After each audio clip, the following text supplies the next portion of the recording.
अभी हम मुजफ्फरनगर है और मुजफ्फरनगर में संजीव बालियान हमारे साथ हैं, यहाँ से बीजेपी के प्रत्याशी हैं और अब की बार तो गठबंधन भी है आरएलडी का। तो क्या आरएलडी का वोट बैंक और बीजेपी का वोट बैंक एक साथ मिल रहा है? आप गांव-गांव जा रहे हैं, क्या आपको लग रहा है क्या चर्निंग में ग्राउंड पे? मिल चुका है, अच्छा। सब एक हो गया।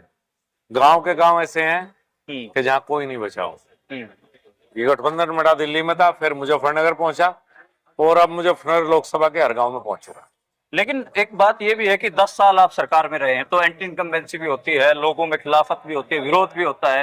तो आपको उस चीज और जो मुद्दे हैं, चाहे रोजगार का हो और अग्निपथ का मुद्दा हो, किसान आंदोलन भी यहाँ पर रहा, तो उसकी जो हीट है वो आप तक नहीं पहुंच रही। पहली बात तो 2014 के बाद एक बड़ा परिवर्तन आया है। हाँ। पहले एंटी इनकम्बेंसी होती थी, अब प्रो इनकम्बेंसी होनी शुरू हो गई है। अच्छा। मोदी जी ने 3 चुनाव गुजरात जीते। हाँ। और तीसरा चुनाव दिल्ली में है। हाँ। तो एंटी जब होती है जब आप काम ना करते हो। हाँ। जब आप काम पे कहने के लिए आपके पास बहुत कुछ हो। हाँ। आप मुजफ्फरनगर के सड़कों पे घूमिए और 2014 के फोटो इनसे लीजिए तो प्रो इनकम्बेंसी होने लगी है। अच्छा। लेकिन मैं आज बसपा की रैली कवर कर रहा था, वहां पर मुझे लोगों ने बताया कि बल्कि मेरा हाथ पकड़ कर ले गए चौकों पे कि आपके पोस्ट लगे हुए, कह रहे हैं कि आचार संहिता लगी हुई है और अभी मॉडल कोड ऑफ कंडक्ट लगा हुआ है, फिर भी आपके जो पोस्टर बैनर सिर्फ आपके ही दिख रहे हैं और किसी के नहीं दिख रहे। मैंने परमिशन लेके खर्च देकर जब लगवाए हुए हैं। अच्छा। और दूसरे प्रत्याशी को भी इतना ज्ञान होना चाहिए कि परमिशन लेने के बाद आप होर्डिंग लगा सकते हैं। एक जो नॉन यादव ओबीसी वोटर है उसको बीजेपी का वोटर माना जाता है और बीएसपी ने जो कैंडिडेट दिया है, प्रजापति समाज से कैंडिडेट दिया है, क्या आपके जो non Yadav OBC vote bank है भाजपा का मुजफ्फरनगर में, उसमें सेंधमारी होगी? उन सबको पता लग गया कि स्पॉन्सर्ड उम्मीदवार है। अच्छा। स्पॉन्सर्ड आप समझते हैं? बात आप कर रहे हैं, क्या पता पीछे से किसी ने आपका चैनल को स्पॉन्सर किया हो। तो ये पता लग चुका है कि ना तो यहाँ के रहने वाले हैं, ना कोई मतलब है, क्यों आए एकदम से। सबको पता लगा स्पॉन्सर उम्मीदवार है, भारतीय जनता पार्टी को नुकसान पहुंचाना चाहते, किसी और को फायदा देना चाहते। 2013 का दंगा जिसको लेकर मुजफ्फरनगर काफी देश में नाम फैला मुजफ्फरनगर का, और कहीं ना कहीं आप लोगों का नाम भी फैला उसमें, और ये लगातार बात होती है कि बीजेपी एक सांप्रदायिक दल है, उसके ऊपर एक क्वेश्चन मार्क खड़ा होता है। मुजफ्फरनगर में क्या अभी भी वही स्थिति है या फिर भाईचारा आप लोग किस किस्म से स्थापित कर पाए हैं? ऐसी कोई स्थिति नहीं है। मुजफ्फरनगर दंगों के ज्यादातर मुकदमों में आपस में बैठ के फैसला हो चुका है। हाँ। और फैसला करवाने वाले हम ही लोग हैं। दोनों समुदाय बैठे, दोनों तरफ से फैसले ज्यादातर मुकदमों में निपट चुके हैं और हम उससे आगे बढ़ चुके हैं। अब यहाँ डेवलपमेंट की राजनीति के बारे में बात होती है। सांप्रदायिक ध्रुवीकरण विपक्ष कोशिश कर रहा है। हमारे पास तो अपना काम बताने के लिए है। वो तो ये भी नहीं कह सकते उनकी सरकार ने कुछ किया है। 2012 से 17 का समाजवादी पार्टी का काला शासन सबके याद है, वो नहीं भूल रहे हम लोग। तो वो तो समाजवादी पार्टी का जिक्र भी नहीं करते, वो तो सांप्रदायिक ध्रुवीकरण चाहते हैं। हमारा काम उन पर कहने के लिए कुछ है ही नहीं। संगीत सोम की नाराजगी देखने को मिली और उसके बाद जो यहाँ के मुख्यमंत्री, सूबे के मुख्यमंत्री, उन्होंने भी इंटरवीन किया, उन्होंने भी समझाने की कोशिश की, लेकिन राजपूत समाज की जो नाराजगी है वो दिख रही है। क्या उसका असर आपके चुनाव पे पड़ रहा है? आप ये तय करो कि एक व्यक्ति की नाराजगी है, पूरे समाज की नाराजगी है। हाँ। व्यक्ति बड़ा होता है, समाज बड़ा होता है।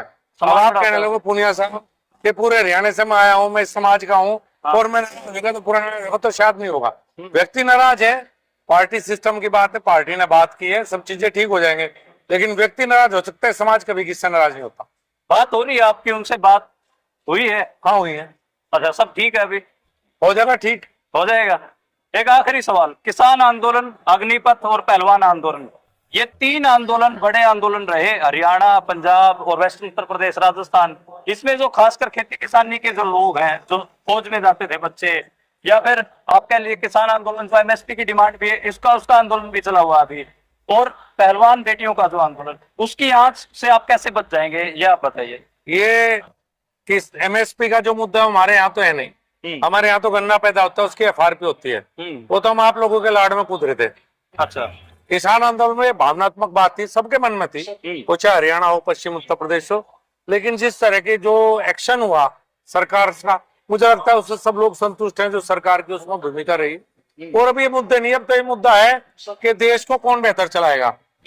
विकल्प किसी के पास कुछ नहीं है। मोदी जी के चेहरे के अलावा सामने चेहरा नहीं है। हमारे विपक्ष के लोग भी ये नहीं बता पा रहे कि आप करोगे क्या, आपका नेता कौन होगा, क्या आपकी पॉलिसीज क्या होगी।